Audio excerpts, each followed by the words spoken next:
Bonjour à tout le monde. Aujourd'hui, je vais vous montrer comment je prépare mes engobes de couleurs. Donc, j'ai acheté des pigments qui sont ici dans ces petites boîtes. Alors, ils vont tout aussi bien pour les engobes que pour teinter l'émail. Ils vont jusqu'à 1300 degrés. Et maintenant, je vais préparer mes engobes. Donc, j'ai acheté 10 couleurs. Donc, j'ai préparé dans les anciens pots de confiture 100 g de poudre de terre. Donc, ça se présente comme ceci, dans des sachets.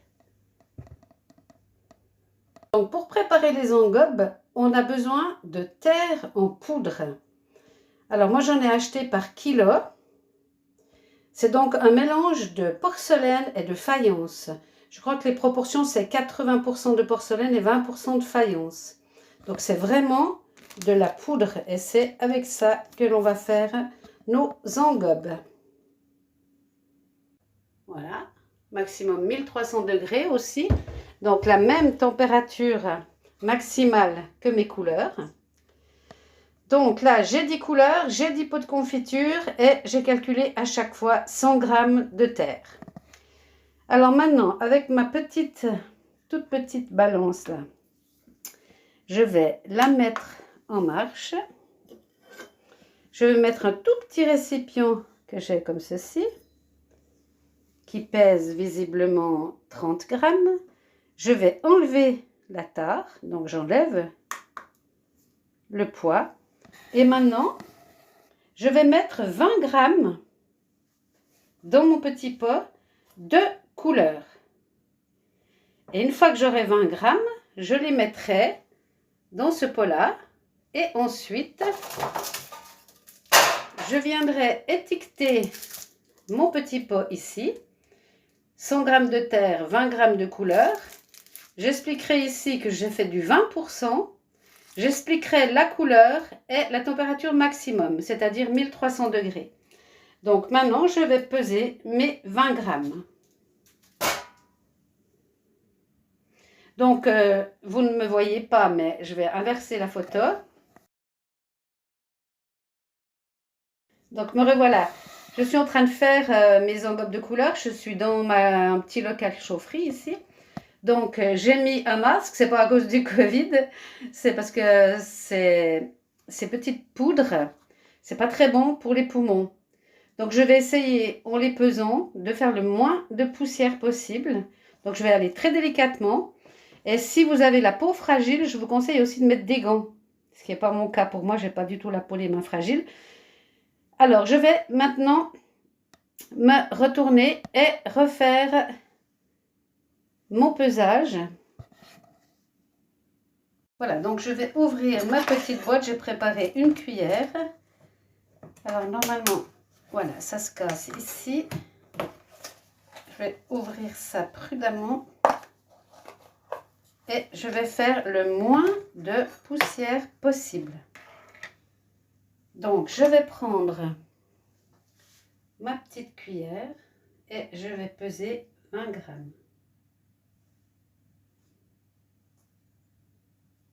Je pose délicatement.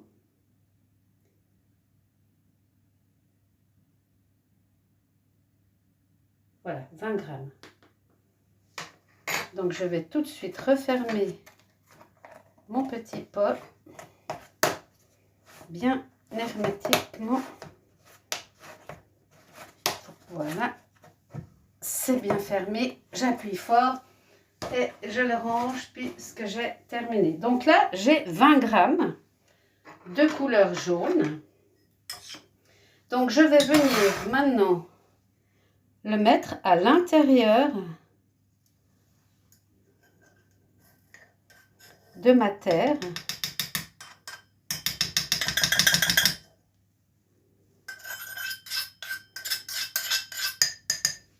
Voilà, je vais éteindre ma balance. Voilà, maintenant, je vais venir fermer mon pot. Donc, on voit bien, hein, il y a de la terre, 100 g de terre et 20 g de couleur. Je viens fermer hermétiquement et je vais commencer à mélanger mon pot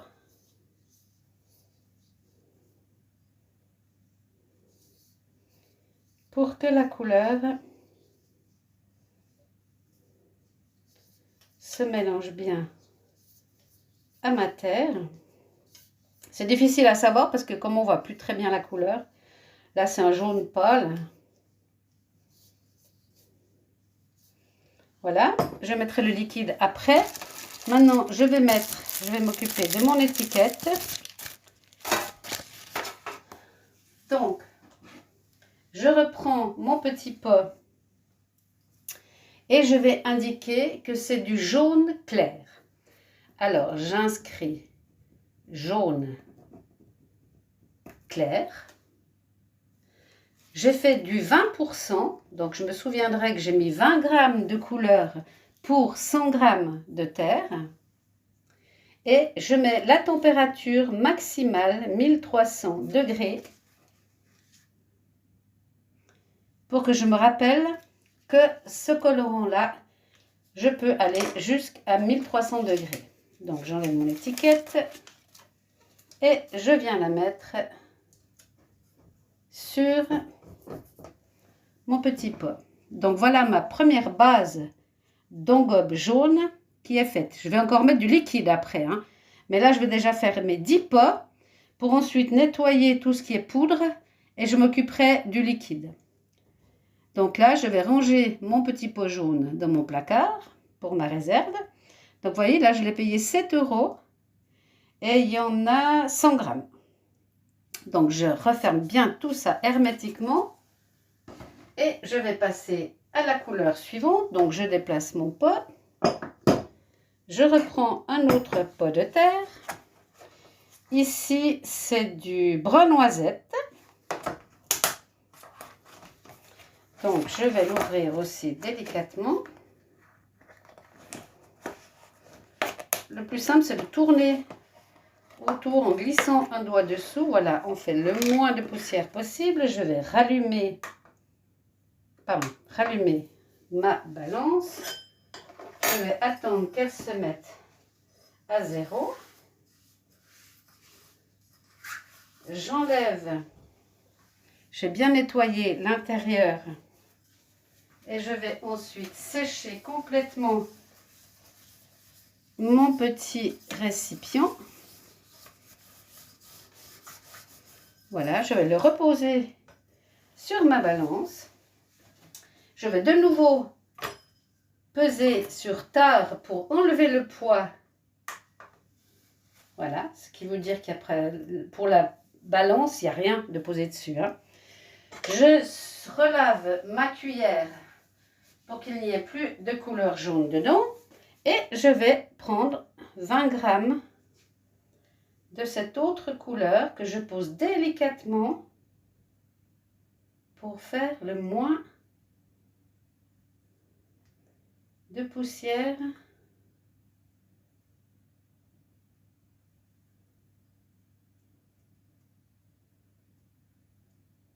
voilà, 20 g. Donc je referme tout de suite ma couleur. Je fais bien attention de refermer tout le tour. Voilà, je viens déposer dans mon nouveau pot de terre ma couleur.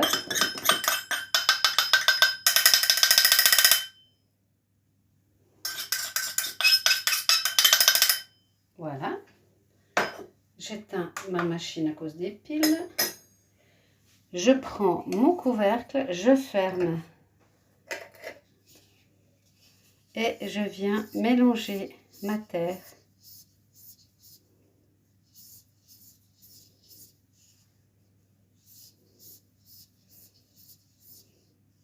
La couleur, elle apparaît quand on... Là, on en voit un peu, mais elle apparaît surtout quand on met le liquide.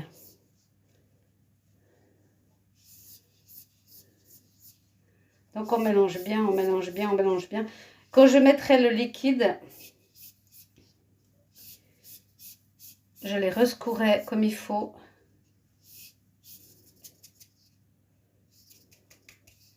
Ouais, avec le brun, on voit un peu. Je ne sais pas si vous voyez dans la vidéo, mais on voit que ça commence à devenir brun, quoi.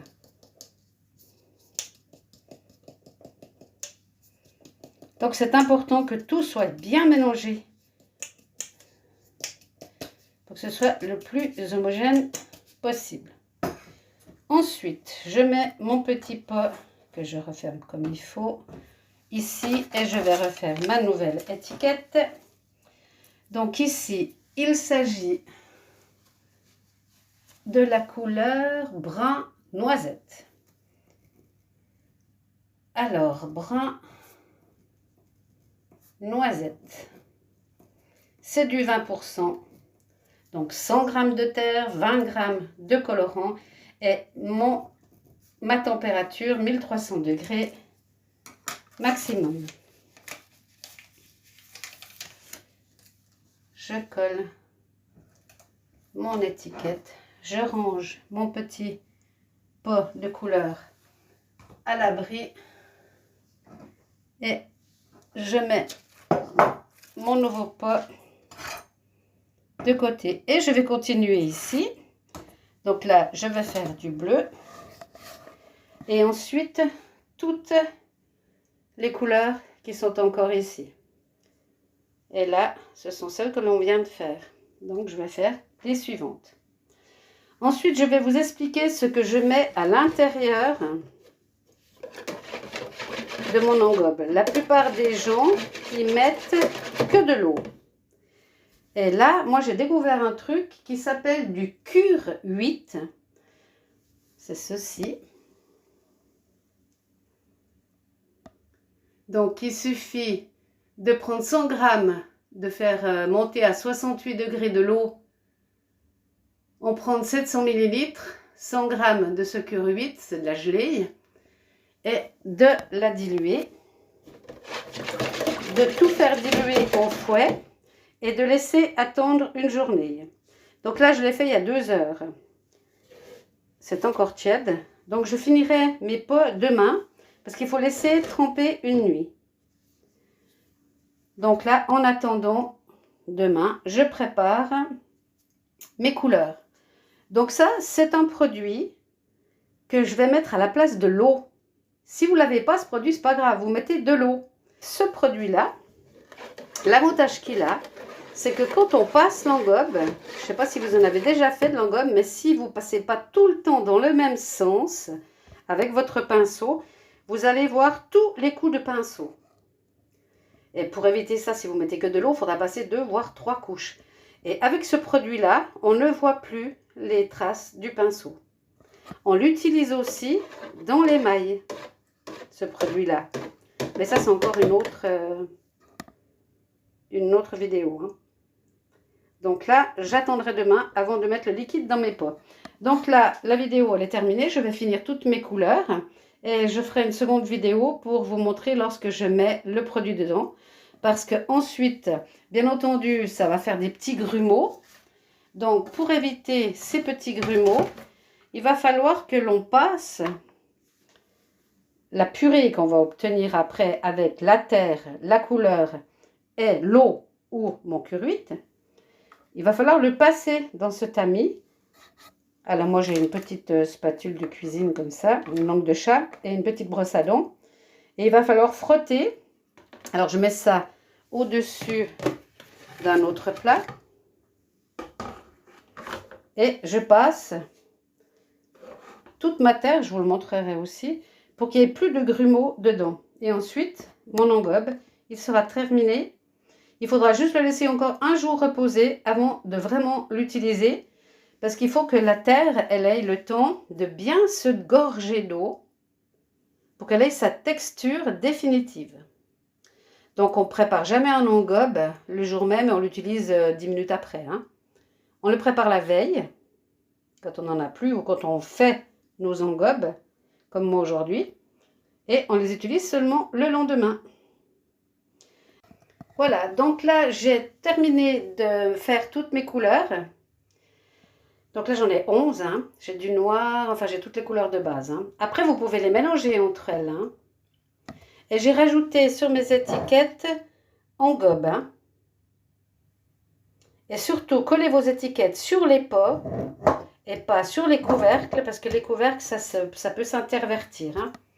Donc voilà, là on voit déjà un petit peu quelques couleurs apparaître, comparé à d'autres. Voyez, on voit du vert, un peu du violet, de l'orange là-bas. Et demain, je mettrai le liquide. Donc, moi, ce sera cette mixture-là, parce que demain, elle sera prête. Ensuite, ça, on ne me l'a jamais dit, mais moi, je pense que la lumière abîme toutes les couleurs, que ce soit sur les vêtements ou dans des boîtes comme ça. Donc, moi, je préfère les mettre dans un placard fermé, à hauteur déjà, parce que c'est dangereux pour les enfants. Et je referme ma porte. Et le jour où je dois refaire des engobes, et je reviendrai dans ma petite buanderie. Voilà, alors je vous dis à demain pour la deuxième vidéo. Bye bye! Eh bien, bonjour à tous. Donc ce matin, je vais terminer mes engobes. Donc j'ai préparé ma mixture. Elle a passé la nuit, donc maintenant je peux l'utiliser. Alors vous, si vous ne mettez pas ma mixture magique là, le Q8 qui va empêcher qu'on voie toutes les traces de pinceau, vous mettez de l'eau à la place. Donc là, on va ouvrir délicatement les pots. On met un masque hein, et on va mettre 1 décilitre.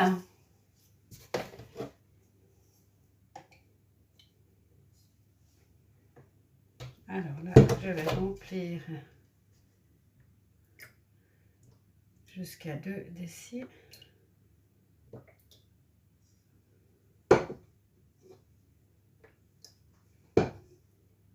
Voilà. Donc là, j'ai 2 décis, mais je vais mettre 1 déci par pot. Donc, je vais y aller progressivement.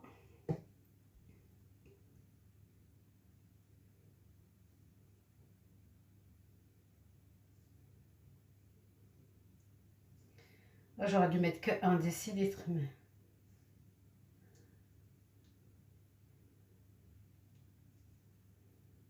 Voilà. Maintenant, je vais ouvrir un deuxième et je vais y mettre mon décilitre. Je vais faire la même chose avec tous mes pots.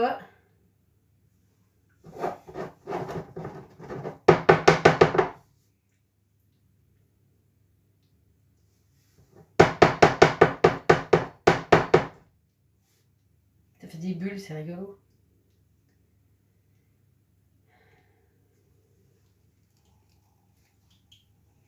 Voilà. Donc maintenant, je vais les refermer. Vous voyez l'utilité de mettre l'étiquette sur le pot. Parce que si vous mettez sur le couvercle, ça craint. Hein. Donc là, on va bien les fermer. Voilà. Et maintenant, on va tourner un petit peu.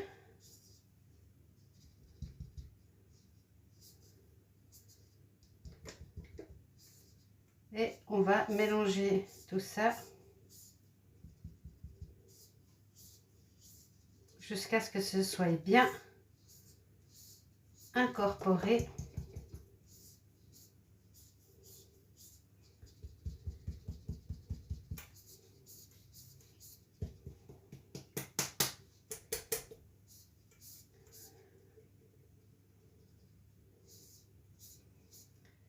On y va. C'est assez long, hein. Donc, je vais le faire avec tous. Ça prend du temps parce qu'il faut que la terre ponte.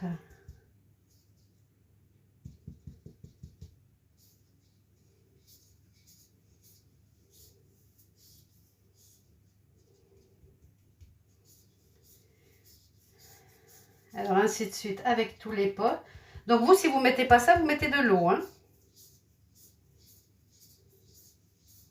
Et ensuite, quand on aura fait ça sur tous les pots, on va les rouvrir et on va les tamiser. Je vous expliquerai pour enlever les grumeaux, hein. Mais là, déjà, je vais faire ça avec tous mes pots et mon liquide. Alors, tous mes pots sont prêts. Toutes mes couleurs, je les ai mélangées avec le produit Cure8 ou vous de l'eau. J'ai bien secoué et je vais les laisser décanter un peu. Et ensuite, j'ai préparé ici, pot après pot, je vais le tamiser pour qu'il n'y ait plus de grumeaux. Alors, j'ai ces deux appareils. Ça, c'est une langue de chat de pâtisserie, hein. Et ça, une brosse à dents que j'utilise pour ce genre de choses. Et je frotterai pour tout faire passer. Ainsi, de cette façon, s'il y a des grumeaux, eh ben, ils disparaîtront. Donc là, pour l'instant, je les laisse un peu, je laisse la terre bien absorber le liquide. Je secouerai encore avant de le remettre dans le tamis ici. À tout à l'heure.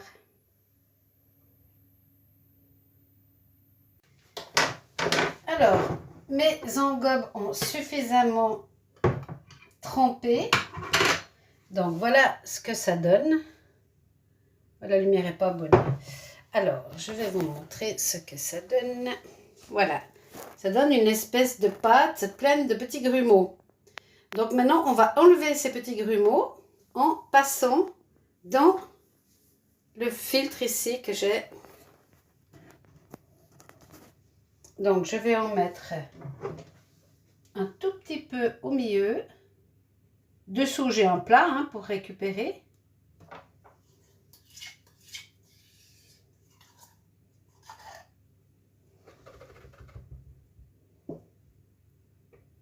Donc, voilà. J'en pose au milieu. Et je viens frotter pour faire passer au travers du tamis. De cette façon, il n'y aura plus de petits grumeaux et tout passera dessous. Là, ça c'est encore pas le cas. Donc, on y va, on y va, on y va. On écrase et ensuite, on récupérera tout ce qu'il y a au fond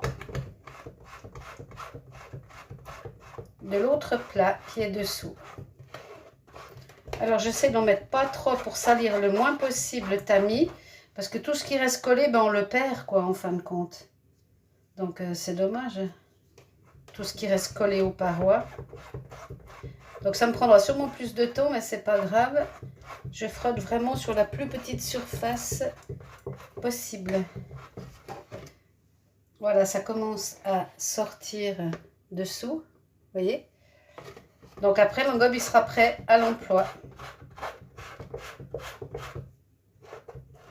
Donc, je vous dis à tout à l'heure, une fois que j'aurai fini cette couleur-là. Voilà, j'ai terminé de passer ma couleur. Donc, il n'y a plus du tout de particules. Mon engobe là, il est terminé. J'ai rincé mon pot et je vais remettre mon engobe terminé à l'intérieur. Elle est fermée. Elle sera terminée. Ensuite, il faut tout bien laver, qu'il n'y ait plus du tout de couleur de cette couleur-là. Tout bien laver les outils et on recommence avec le suivant. Donc là, je vais remettre mon engobe terminé dans son pot. Alors, tous mes engobes sont prêts, sauf le noir, hein, parce que je ne l'ai pas encore reçu. Mais j'ai déjà préparé les 100 g de poudre de terre. Donc là, les autres, ils sont tous prêts. Après, c'est à l'utilisation que je verrai si je rajoute un peu d'eau pour les faire plus liquides, hein. Ça, c'est chacun aime la texture qu'il préfère, quoi. Soit c'est épais, soit c'est liquide. C'est vous qui voyez. Mais là, à première vue, vu ce que j'ai passé, je vais sûrement rajouter un tout petit peu d'eau. Et bien entendu, on nettoie tout complètement après le travail. Voilà, donc je referai une autre vidéo pour vous montrer une fois que je l'applique. À bientôt!